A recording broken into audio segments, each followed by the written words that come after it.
এই যে মাস গেলে আমার ইনকাম জানি দেখলে হবে, বলবি তুই কি করে জানবি? মাস গেলে লাখ লাখ টাকা কোথায় যে রাখি জায়গা খুঁজে পায় না। কিন্তু আমার বন্ধুটা দেখলে সে কি বলবে জানো? ছেলেটার কোনো জ্ঞানগম্য আছে? এত ভালো পোস্টে কাজ করে, এত টাকা ইনকাম করে, pant shirt boot coat tie পরে ধুলোর মধ্যে গড়াগড়ি খাচ্ছে। তাহলে আমি কি করলাম? বন্ধুর কথাটাকে ভেবে ধুলো কাদা না মেখে দূরে গিয়ে দাঁড়িয়ে রইলাম। কিন্তু গৌরাঙ্গ মহাপ্রভু ওই দূরে দাঁড়িয়ে থাকা অহংকারী মানুষগুলোকে ধুলোতে আনার জন্য ব্যবস্থা কি করলো জানেন? চিনি গুড়ের বাতাসা,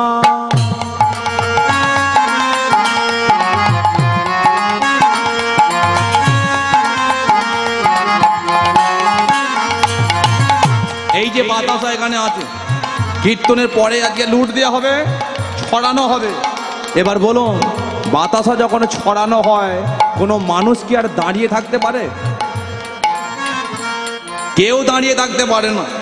সর্বদাই আজকে দূরে দাঁড়িয়ে দাঁড়িয়ে ওই বাতাসার দিকে তাকিয়ে একটা কথাই চিন্তা করি, ধুলোর মধ্যে গড়াগড়ি দিয়ে হলেও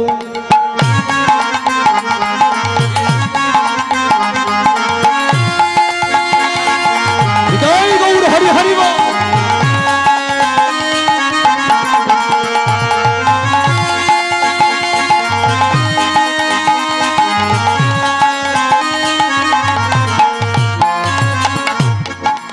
সুন্দর পোশাক যদি আমার ছিঁড়েও যায়, আমার ওপর দিয়ে যদি কেউ মারিয়ে চলে যায়,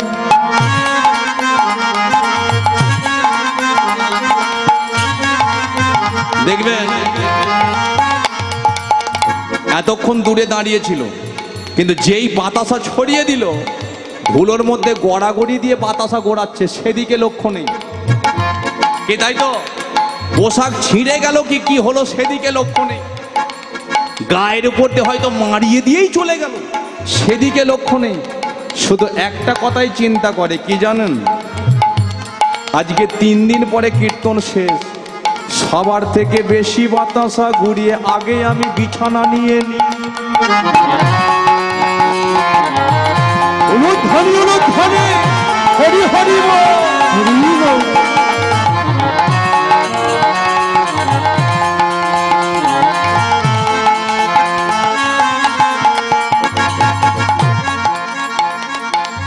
কিন্তু তারা তো কখনো জানে না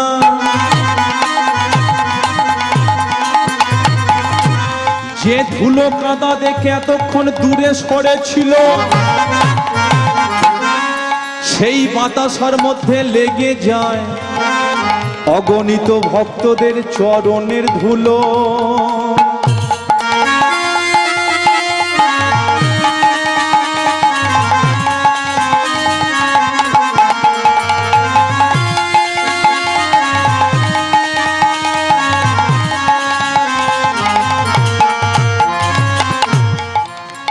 তাহলে ওই ধুলো মাখা বাতাসা ঘুরিয়ে সঙ্গে সঙ্গে আনন্দে আজকে অনেকে মুখে দেয়, তখন দেখে না কত বাতাসার মধ্যে ধুলো কাদা লেগে আছে।